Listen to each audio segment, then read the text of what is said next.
Fala galera, eu sou Danilo Silva, sou investidor e criador do canal. Seja bem-vindo. Para você que ainda não me conhece, eu trago conteúdos aqui nesse canal constantemente com o objetivo de te informar melhor, te trazer mais conhecimento. Portanto, se você quer aprender mais sobre criptomoedas, clica no botão abaixo aí, inscreva-se no canal, não esquece de clicar no sininho e dar aquele like caso você goste do conteúdo e goste desse vídeo. Nós vamos começar aqui fazendo um tour aqui, uma análise um pouco mais fundamentalista, para que depois a gente siga para uma análise um pouco mais detalhada, a nível técnico, olhando para o gráfico do Bitcoin. Então a primeira informação e a mais relevante que considero foi a informação que nós tivemos do FED recentemente, a alta na taxa básica de juros do FED. O FED é o Federal Reserve, basicamente é o Banco Central dos Estados Unidos hoje. Então nós tivemos a maior alta no Brasil da taxa básica de juros, que é a Selic, a famosa Selic, e ela subiu para 13,25, é a maior alta desde 2016. E nós tivemos também a maior alta pelo FED, pelo FONC dos Estados Unidos, desde 94.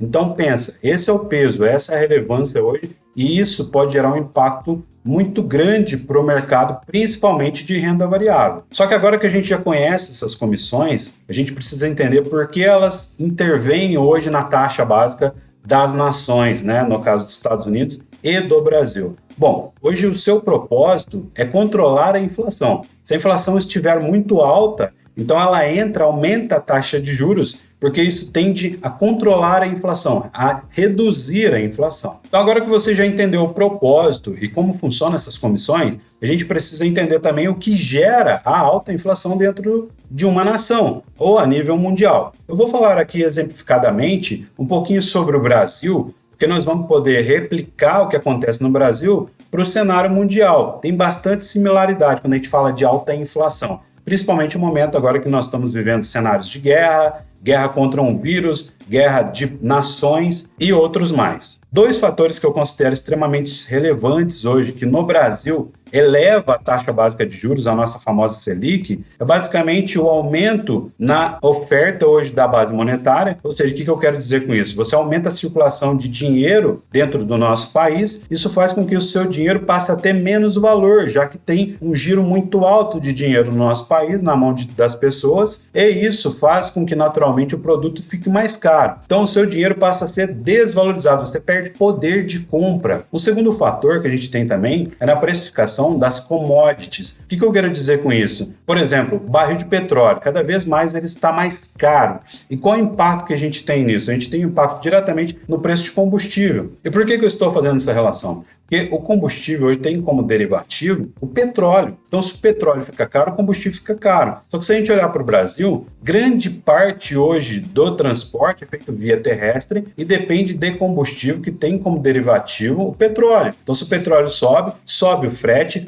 é repassado para o produto e assim por diante. Então, note, é uma cadeia. Então, o Copom, ele entra basicamente para regular esse tipo de inflação. E como que funciona? Ele basicamente aumenta a taxa de juros, a Selic, e com o aumento da taxa de juros, você concorda comigo que os bancos vão aumentar a taxa de juros, então você passa a solicitar menos de empréstimo, você vai pegar menos dinheiro emprestado, seja você pessoa física ou você como empresa, os seus boletos se tornam mais caros, então você tende a segurar dinheiro, e com tudo isso você reduz o capital que está em circulação dentro do país, mas ao mesmo tempo você também reduz a velocidade da economia, você desacelera a economia, mas é um meio hoje utilizado para você reduzir a inflação. Dentre outros fatores, não vou detalhar aqui porque a gente precisaria de um outro vídeo para comentar mais sobre, que é, por exemplo, a guerra que está acontecendo entre a Rússia e a Ucrânia, porque quando a gente fala da Rússia, a gente está falando de um país hoje que fornece fertilizantes, é um dos maiores produtores hoje de petróleo, assim como é um dos maiores produtores hoje de trigo. Então, se você diminui o fornecimento, a cadeia de fornecimento para outros países, naturalmente você tem menos produto na prateleira e com isso você encarece o produto. Então, o seu dinheiro perde poder de compra. Tá, Danilo, mas por que você está relacionando hoje inflação com taxa de juros e que impactos tem na minha criptomoeda? É isso que eu quero saber. Vamos lá, calma. Primeiro a gente precisa entender o seguinte, como eu estou fazendo uma relação do Brasil Brasil, então eu estou fazendo uma relação com renda variável a nível nacional. Então nós vamos falar aqui de ações, porque depois no final do vídeo você vai entender qual a relação isso tem com criptomoedas. Quando você fala de renda variável, você está falando de ações a nível nacional, na Bolsa de Valor, você está relacionando aí ativos de alto risco. Então quando você está num momento incerto, um cenário inseguro no mercado de forma geral, você vai fazer o quê? Você vai tentar proteger o seu capital. E como que você protege hoje? Você protege ele dolarizando ele, ou seja, comprando dólar ou algo que esteja atrelado ao dólar, ou você protege ele comprando ouro ou commodities hoje relacionadas, atreladas ao ouro. Por quê? São hoje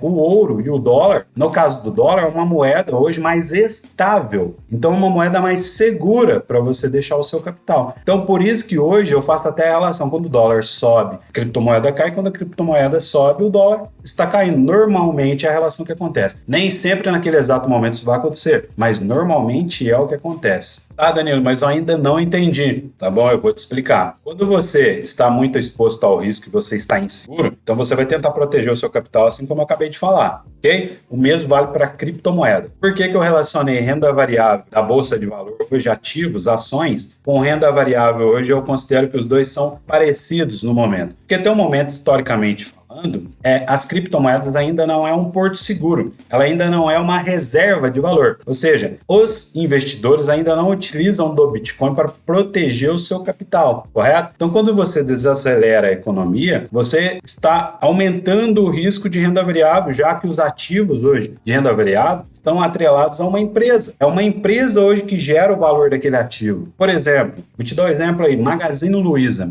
Magazine Luiza é uma empresa e o que gera valor para o ativo do Magazine Luiza é exatamente hoje a gestão em que ela tem, o crescimento em que ela tem, ou o potencial crescimento que ela tem, que gera a especulação nesse tipo de mercado. Mas quando você tem uma redução no crescimento econômico, você está também reduzindo o crescimento dessas empresas, provavelmente. Concorda comigo? Então, se você não tem confiança agora no momento de crescimento daquela empresa, então você vai proteger o seu dinheiro. Então, agora que nós entendemos o papel do Copom no Brasil e o porquê que a inflação é gerada e qual o risco da alta da taxa de juros hoje para o seu investimento de renda variável, então agora nós podemos falar um pouquinho mais do FONC, que é a Comissão dos Estados Unidos. Então, o FONC regula a taxa básica de juros nos Estados Unidos e isso cria um impacto a nível mundial. Então, pega esses exemplos que eu tive do Brasil e replica eles agora para os Estados Unidos. Se você aumenta a taxa básica de juros, então você está criando medo no mercado, porque você está desacelerando a economia dos Estados Unidos, que é a maior potência mundial. Consegue me entender agora? Então, se você desacelera a economia, a maior potência mundial, você certamente vai ter um impacto, um reflexo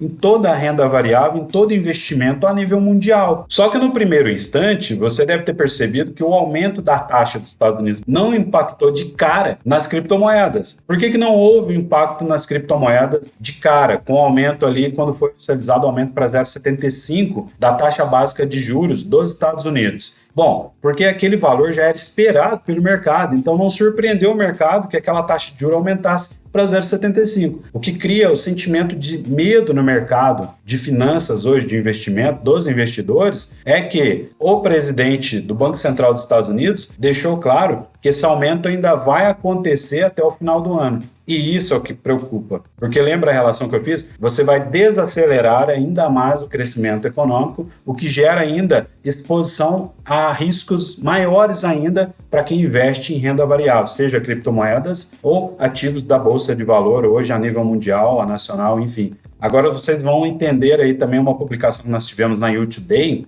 que foi do Peter Brandt. Peter Brandt, para você que não conhece, ele é um veterano grafista, lá desde 1974, hoje que ele atua em ativos de bolsa de valor. E ele é um cara muito assertivo, probabilisticamente falando, por análise que ele faz e pelos rendimentos que ele conseguiu ao longo dos anos. E ele diz que o Bitcoin pode buscar ali o patamar de $12 mil.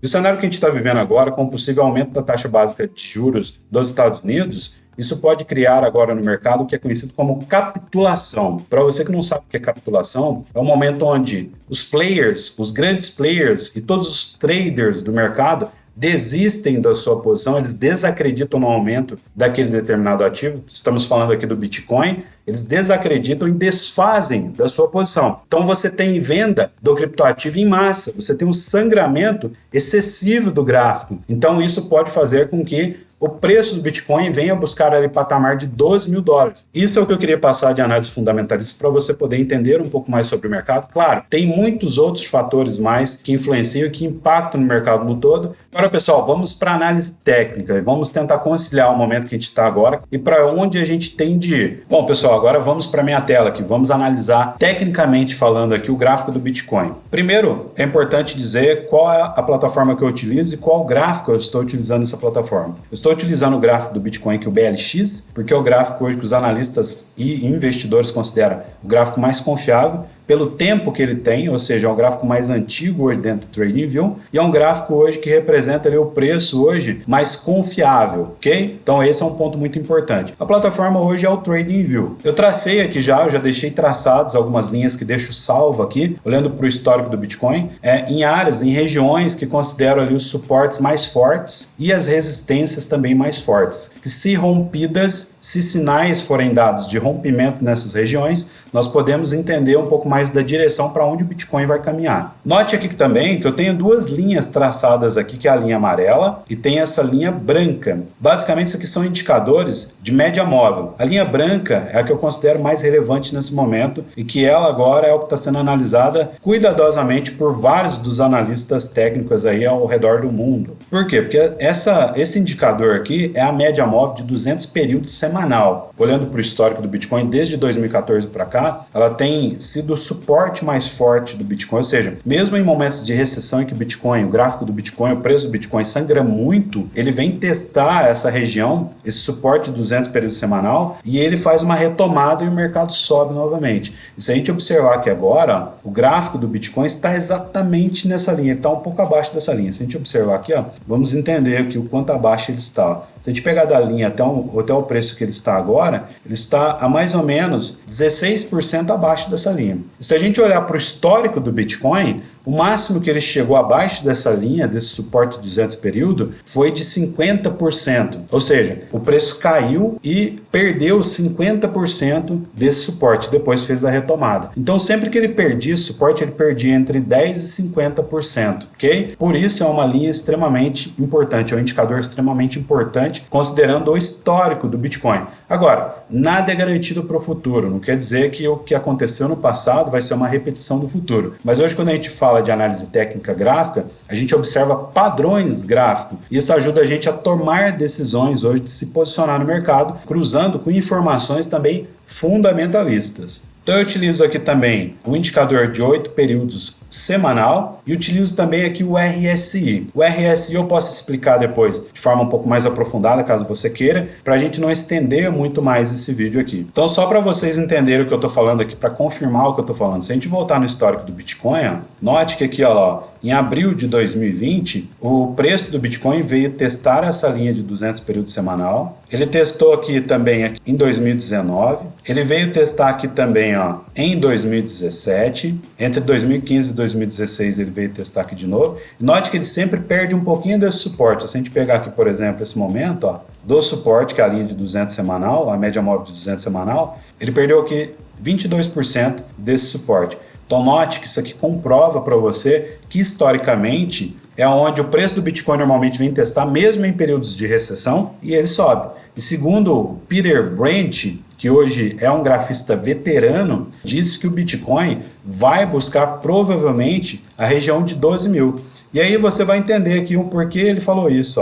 O meu ponto de vista, por que eu acredito que ele disse isso? Se a gente observar então a média móvel de 200 períodos, o gráfico está agora exatamente aqui um pouco abaixo dessa média móvel. E note que agora a média de 8 períodos semanal é a média que eu utilizo aqui para fazer entradas ou saídas, pelo menos em gráficos aí de moedas mais sólidas, como Cardano, Ethereum e o Bitcoin. E aí a gente olha aqui para a vela. Olha como a vela está com uma força muito grande aqui de queda no momento que eu estou gravando esse vídeo. E se a gente pegar aqui a linha de 12 mil dólares, ela está logo aqui abaixo. Se a gente perder ali com base no histórico ali mais que 50% abaixo da linha de 200 do período semanal, provavelmente o Bitcoin vai vir buscar aqui 12 mil dólares ou menos. Pode ter uma crescente muito rápida ali, uma volatilidade no Bitcoin, onde ele pode buscar ali 22, 23 mil e ele volte a cair de novo, e aí é o momento em que ele vai alcançar ali os 12 mil dólares. O que você tem que ficar de olho no gráfico do Bitcoin e por que a gente está falando do Bitcoin? Porque se você sabe para onde o Bitcoin tende a caminhar, então você também tem uma noção de para onde as outras criptomoedas tendem a caminhar. Bom, então a dica que eu te dou aqui, lembrando que eu não faço recomendação de investimento, é apenas uma dica